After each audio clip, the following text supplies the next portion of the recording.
Hello दोस्तों, स्वागत है आपका आपके अपने ही यूट्यूब चैनल मार्गदर्शन इंग्लिश एकेडमी में। आज हम लोग क्लास 12 का इतिहास अध्याय नंबर 1, जिस चैप्टर का नाम है ईंट मनके तथा अस्थियां, हड़प्पा सभ्यता। इस चैप्टर का दूसरा नाम हड़प्पा सभ्यता है। इसके सभी वस्तुनिष्ठ प्रश्नों को देखेंगे और इसके पहले 2013 से अब तक 2024 तक ले पूछे गए सभी प्रश्नों को इसमें देखेंगे। चलिए वीडियो को स्टार्ट करते हैं। वीडियो अच्छा लगे तो हमारे चैनल को सब्सक्राइब करेंगे, लाइक करेंगे और अपने दोस्तों में शेयर करेंगे। चलिए, आज का हमारा 1 नंबर क्वेश्चन है, हड़प्पा सभ्यता की मोहर किस चीज की बनी है। ए में है लोहे की, बी में तांबे की, सी में कांसे और डी में है सेलखड़ी पत्थर की। सेलखड़ी पत्थर की, तो हमारा जो राइट आंसर हो जाएगा ऑप्शन नंबर डी, सेलखड़ी पत्थर की बनी थी। हड़प्पा सभ्यता में जो मोहर वगैरह बना था, आजकल के जो मोहर यूज होता है उसी तरीके का मोहर सेलखड़ी पत्थर के बने होते थे पहले के सब जमाने में, हड़प्पा सभ्यता में। चलिए 2 नंबर क्वेश्चन की तरफ हम लोग चलते हैं। 2 नंबर क्वेश्चन हमारा कह रहा है कि बनवाली किस राज्य में स्थित है। बनवाली किस राज्य में स्थित है। ए में हरियाणा, बी में पंजाब, सी में राजस्थान, डी में महाराष्ट्र। तो हमारा जो राइट आंसर हो जाएगा ऑप्शन नंबर ए हो जाएगा। हरियाणा में बनवाली जो है हरियाणा में स्थित है। चलिए अगला क्वेश्चन 3 नंबर क्वेश्चन की तरफ हम लोग चलते हैं। तीसरा नंबर क्वेश्चन जो है, लोथल किस नदी के किनारे स्थित है। लोथल जो है किस नदी के किनारे स्थित है। तो हमारा ऑप्शन दिया हुआ है, ऑप्शन नंबर ए में है सिंध, ब्यास, भोगवा और रावी। हमारा जो इसमें देखिए राइट आंसर हो जाएगा ऑप्शन नंबर सी हो जाएगा। भोगवा नदी के किनारे लोथल बसा हुआ था।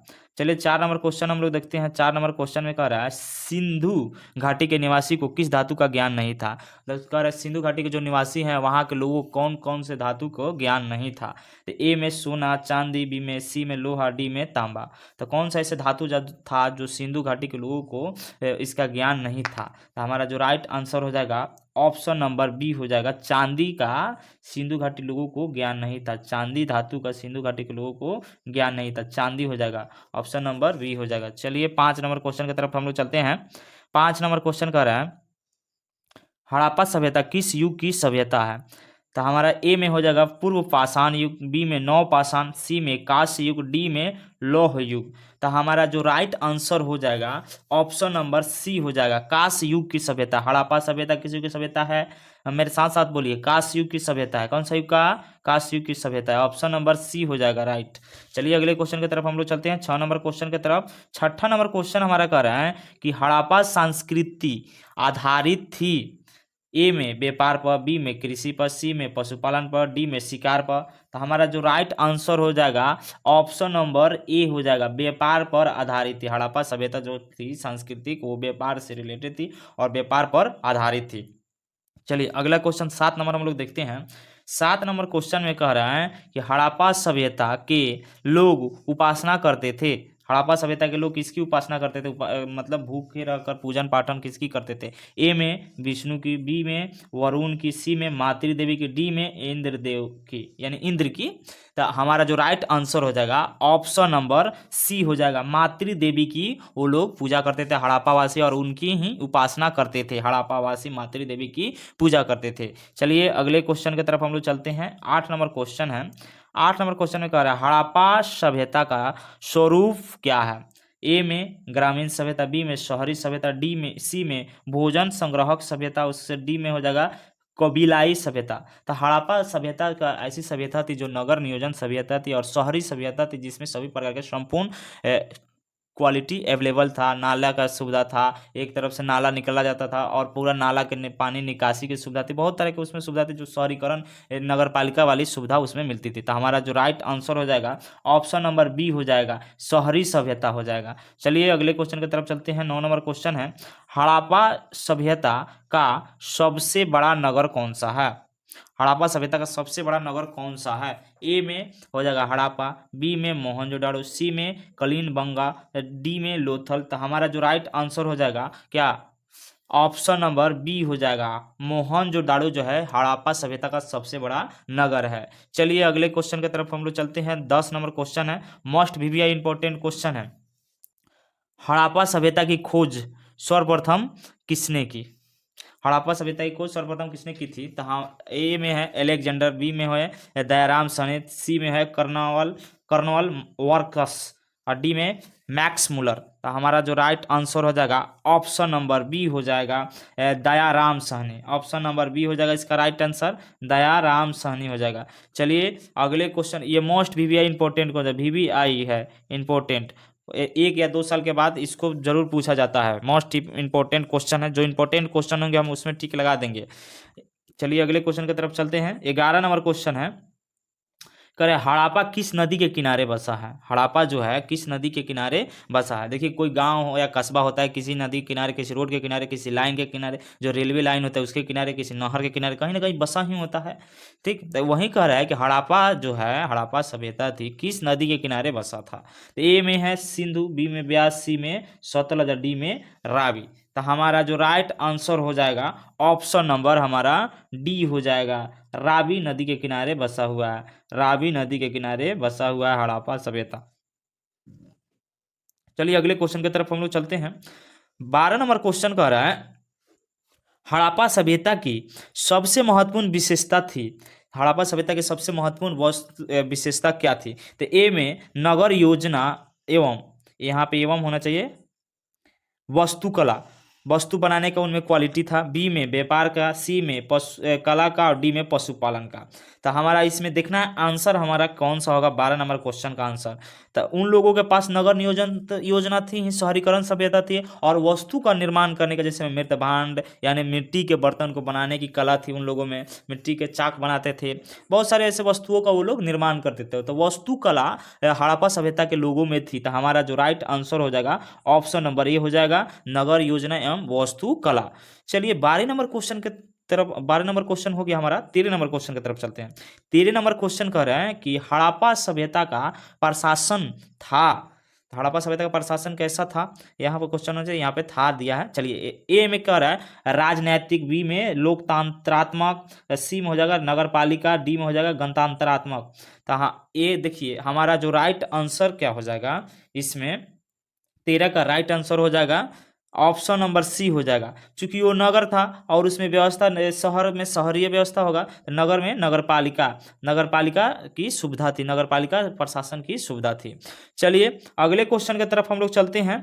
14 नंबर क्वेश्चन का हड़प्पा सभ्यता के पतन के क्या कारण थे? हड़प्पा सभ्यता के बर्बाद होने के क्या कारण था, बिखर जाने के क्या कारण था? ए में है विदेशी आक्रमण, बी में प्राकृतिक कारण, सी में मानवीय कारण और डी में उपर्युक्त सभी।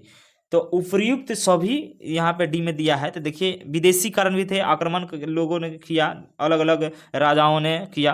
बी में है प्राकृतिक कारण भी, बाढ़ सुखाड़ के कारण, और सी में मानवीय कारण। तो हमारा इसमें तीनों के तीनों सही है। तो हमारा राइट ऑप्शन हो जाएगा ऑप्शन नंबर डी हो जाएगा, उपर्युक्त सभी हो जाएगा। चलिए अगले क्वेश्चन की तरफ चलते हैं। 15 नंबर क्वेश्चन है, हड़प्पा सभ्यता के स्थल से स्त्री के गर्भ से पौधा निकलता दिखाई देता है। स्त्री के गर्भ से पौधा निकलता दिखाई देता है, तो यानी किस स्थल से, किस स्थान से दिखाई देता है? ए में है बलूचिस्तान, बी में हो जाएगा मोहनजोदड़ो, सी में हड़प्पा, डी में आलमगीरपुर। तो हमारा जो राइट आंसर हो जाएगा ऑप्शन नंबर सी हो जाएगा, हड़प्पा से। हड़प्पा से क्या होता है, एक स्त्री के गर्भ से निकला हुआ पौधा दिखाई देता है। 16 नंबर क्वेश्चन में चलते हैं। 16 नंबर क्वेश्चन कर रहा है, सिंधु घाटी सभ्यता के स्थलों में सर्वप्रथम किस स्थल का उत्खनन हुआ था? जो सिंधु घाटी जो सभ्यता थी उसमें सबसे पहले किस स्थल को खुदाई की गई? ए में हड़प्पा, बी में मोहनजोदड़ो, सी में धौलावीरा और डी में हो जाएगा लोथल। तो हमारा जो राइट आंसर होगा, बताइए क्या होगा आंसर? मुझे उम्मीद है आप लोग आंसर बता दिए होंगे। हमारा जो राइट आंसर हो जाएगा ऑप्शन नंबर ए, हड़प्पा सभ्यता थी। हड़प्पा सभ्यता, सिंधु घाटी सभ्यता के स्थलों में सर्वप्रथम हड़प्पा सभ्यता का उत्खनन किया गया था। चलिए अगले क्वेश्चन की तरफ हम लोग चलते हैं। क्वेश्चन नंबर 17 है। क्वेश्चन नंबर 17 में कह रहा है सिंधु सभ्यता में गोदी बाड़ा का प्रमाण कहाँ से मिला है? कह रहा है, अब देखिए ए में लोथल, बी में कलिंगबंगा, सी में हो जाएगा राखी गढ़ी, उसके बाद में डी में वानमाली। तो हमारा राइट आंसर हो जाएगा क्या, बताइए? चलिए चलिए बताइए। अच्छा बता दिए, चलिए ऑप्शन नंबर ए हो जाएगा, ऑप्शन नंबर ए लोथल। जिनका जिनका सही है कमेंट में जरूर करें अपना आंसर, जो भी उनका आंसर है वो कमेंट जरूर करें। चलिए लोथल हमारा राइट आंसर हो जाएगा। अगले क्वेश्चन की तरफ हम लोग चलते हैं। 18 नंबर क्वेश्चन है, कह रहा है किस सिंधु स्थल से सूती कपड़े के साक्ष्य मिले हैं? किस सिंधु स्थल से सूती कपड़े का साक्ष्य मिला है? ए में कलिंगबंगा, बी में है रंगपुर, सी में सूतकागेडोर, डी में मोहनजोदाड़ो। तो हमारा जो राइट आंसर हो जाएगा ऑप्शन नंबर डी हो जाएगा, मोहनजोदाड़ो। मोहनजोदाड़ो से हम लोग को क्या मिला है? सिंधु स्थल से सूती जो कपड़ा मिला है उसका साक्ष्य यानी प्रमाण मिल गया है मोहनजोदाड़ो से कि हाँ मोहनजोदाड़ो में सूती कपड़ा भी हुआ करता था।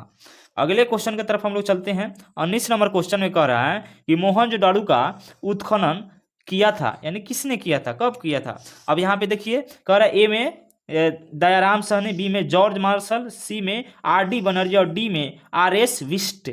तो हमारा जो राइट आंसर हो जाएगा ऑप्शन नंबर सी हो जाएगा, RD. Banerjee. RD. Banerjee, RD. Banerjee हो जाएगा, ऑप्शन नंबर सी हमारा राइट आंसर हो जाएगा। चलिए अगले क्वेश्चन की तरफ चलते हैं। 20 नंबर क्वेश्चन क्या कर रहा है? 20 नंबर क्वेश्चन में कह रहा है कि मोहनजोदड़ो किस नदी के किनारे बसा हुआ था? मोहनजोदड़ो किस नदी के किनारे बसा हुआ था? ए में सिंधु नदी, बी में रावी, सी में झेलम, डी में चेनाब। तो हमारा जो राइट आंसर हो जाएगा ऑप्शन नंबर ए हो जाएगा, सिंधु नदी के किनारे बसा हुआ था। मोहनजोदड़ो सिंधु नदी के किनारे बसा हुआ था। चलिए अगले क्वेश्चन की तरफ हम लोग चलते हैं। क्वेश्चन नंबर 21, मोहनजोदड़ो किस भाषा का शब्द है? मोहनजोदड़ो किस भाषा का शब्द है? हिंदी, ए में, बी में सिंधी और सी में उर्दू और डी में फारसी। तो मोहनजोदड़ो सिंधी भाषा का शब्द है, ऑप्शन नंबर हमारा बी हो जाएगा right answer, option number B होगा राइट आंसर। चलिए अगले क्वेश्चन की तरफ चलते हैं हम लोग। कह रहा है 22 नंबर क्वेश्चन कर रहा है कि लोथल कहाँ स्थित है? लोथल कहाँ स्थित है? ए में हो जाएगा हमारा गुजरात, बी में पश्चिम बंगाल, सी में हमारा दिया है राजस्थान और डी में पंजाब दिया है। तो लोथल कहाँ स्थित था? हमारा जो राइट आंसर हो जाएगा ऑप्शन नंबर ए हो जाएगा, गुजरात में स्थित है। लोथल गुजरात में स्थित है। लोथल कहाँ स्थित है? गुजरात में स्थित है। चलिए अगले क्वेश्चन की तरफ हम लोग चलते हैं। 23 नंबर क्वेश्चन में, 23 नंबर क्वेश्चन में कह रहा है प्राचीन इतिहास का निर्माण किया गया। ए में साहित्य स्रोत के आधार पर, उस बी में विदेशी यात्रियों के विवरण के आधार पर, सी में पुरातात्विक अवशेषों के आधार पर और डी में उपयुक्त सभी के आधार पर।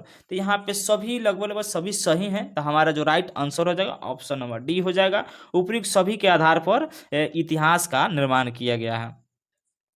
चलिए अगले क्वेश्चन पे चलते हैं हम लोग। कलिंगबंगा भारत के किस राज्य में अवस्थित है? कलिंगबंगा भारत के किस राज्य में अवस्थित है? ए में हरियाणा, बी में पंजाब, सी में राजस्थान, डी में गुजरात। तो हमारा जो राइट आंसर हो जाएगा क्या? ऑप्शन नंबर सी हो जाएगा, राजस्थान में है। कलिंगबंगा राजस्थान में है। क्वेश्चन नंबर 25 है, गंदे पानी की निकासी की समुचित व्यवस्था सर्वप्रथम किस सभ्यता में देखने को मिला? सर्वप्रथम किस सभ्यता में देखने को मिला था? तो हमारा इसमें राइट आंसर हो जाएगा सिंधु घाटी सभ्यता। सिंधु घाटी सभ्यता में नगरीय सभ्यता थी, शहरी सभ्यता, शहरीकरण सभ्यता थी, इसी में देखने को मिला था। चलिए 25 के बाद 26 नंबर क्वेश्चन में देख रहे हैं, कलिंगबंगा किस नदी के किनारे अवस्थित है? कलिंगबंगा किस नदी के किनारे अवस्थित है? ए में रावी, बी में सिंध, सी में हो जाएगा सतलज और डी में सरस्वती। तो हमारा जो राइट आंसर हो जाएगा ऑप्शन नंबर डी हो जाएगा, सरस्वती नदी के किनारे बसा हुआ है। उसके बाद 27 नंबर क्वेश्चन क्या कर रहा है? सिंधु सभ्यता का बंदरगाह नगर कौन था? सिंधु सभ्यता का बंदरगाह नगर कौन था? ए में हड़प्पा, बी में मोहनजोदड़ो, सी में कलिंगबंगा और डी में लोथल। तो हमारा जो राइट आंसर हो जाएगा ऑप्शन नंबर डी हो जाएगा, option number D Lothal answer हो जाएगा, ऑप्शन नंबर डी। चलिए अगले क्वेश्चन की तरफ चलते हैं। 28 नंबर क्वेश्चन में है, कह रहा है सिंधु सभ्यता में नर्तकी की मूर्ति कहाँ से मिली है? नर्तकी यानी डांसर की मूर्ति, नाच करने वाली नर्तकी की मूर्ति कहाँ से प्राप्त की गई सिंधु सभ्यता में? ए में है मोहनजोदड़ो से, बी में हड़प्पा से, सी में कोटदीजी से, उसके बाद डी में राखीगढ़ से। तो हमारा जो राइट आंसर हो जाएगा 28 का ऑप्शन नंबर ए, मोहनजोदड़ो से, मोहनजोदड़ो से। चलिए अगले क्वेश्चन की तरफ चलते हैं। 29 नंबर क्वेश्चन में क्या कर रहा है? कह रहा है सिंधु सभ्यता का किस देश के साथ व्यापारिक संबंध नहीं था? किस देश के साथ व्यापारिक संबंध नहीं था? ए में मेसोपोटामिया, बी में ईरान, सी में अफगानिस्तान और डी में चीन। तो हमारा जो राइट आंसर होगा ऑप्शन नंबर डी हो जाएगा, चीन के साथ उसका कोई संबंध नहीं था। चलिए अगले क्वेश्चन की तरफ चलते हैं हम लोग। 30 नंबर क्वेश्चन है। 30 नंबर क्वेश्चन कर रहा है सिंधु वासियों के प्रमुख देवता कौन थे? प्रमुख देवता कौन थे? ए में इंद्र, बी में विष्णु, सी में पशुपति महादेव, डी में गणेश।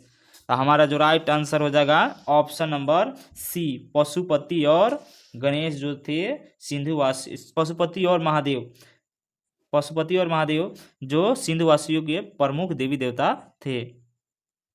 चलिए अगले क्वेश्चन की तरफ चलते हैं। 31 नंबर क्वेश्चन में है, 31 नंबर क्वेश्चन कह रहा है, देखिए सिंधु घाटी सभ्यता का कौन सा स्थान मृतकों का टीला के रूप में जाना जाता है? तो हमारा जो राइट आंसर हो जाएगा ऑप्शन नंबर सी, मोहनजोदाड़ो जो है मृतकों का टीला के रूप में जाना जाता है। मरे हुए श्मशान घाटी के रूप में वहाँ मोहनजोदाड़ो को जाना जाता है। चलिए अगले क्वेश्चन की तरफ चलते हैं। 32 नंबर क्वेश्चन कर रहा है, सिंधु घाटी सभ्यता का कौन सा स्थल सिंधी का बाग कहा जाता है? यानी सिंधी का बाग यानी बगीचा, फुलवारी कहा जाता है। तो हमारा जो राइट आंसर हो जाएगा ऑप्शन नंबर ए, मोहनजोदाड़ो को सिंधु घाटी की सभ्यता का बगीचा कहा जाता है या बाग कहा जाता है, फुलवारी कहा जाता है। चलिए अगले क्वेश्चन की तरफ चलते हैं। 33 नंबर क्वेश्चन कर रहा है, सिंधु सभ्यता में समाज का स्वरूप था? तो हमारा जो राइट आंसर हो जाएगा ऑप्शन नंबर ए, मातृसत्तात्मक, मातृसत्तात्मक यानी माता के नाम से लोगों को जाना जाता था। चलिए अगले क्वेश्चन की तरफ हम लोग चलते हैं। कह रहा है सिंधु घाटी सभ्यता किसके समकालीन नहीं मानी जाती है? सिंधु घाटी सभ्यता किसके समकालीन नहीं मानी जाती है? तो हमारा जो राइट आंसर हो जाएगा ऑप्शन नंबर ए, चीन की सभ्यता, चीन की सभ्यता, चीन की सभ्यता के समकालीन नहीं मानी जाती है। अगले क्वेश्चन की तरफ हम लोग चलते हैं।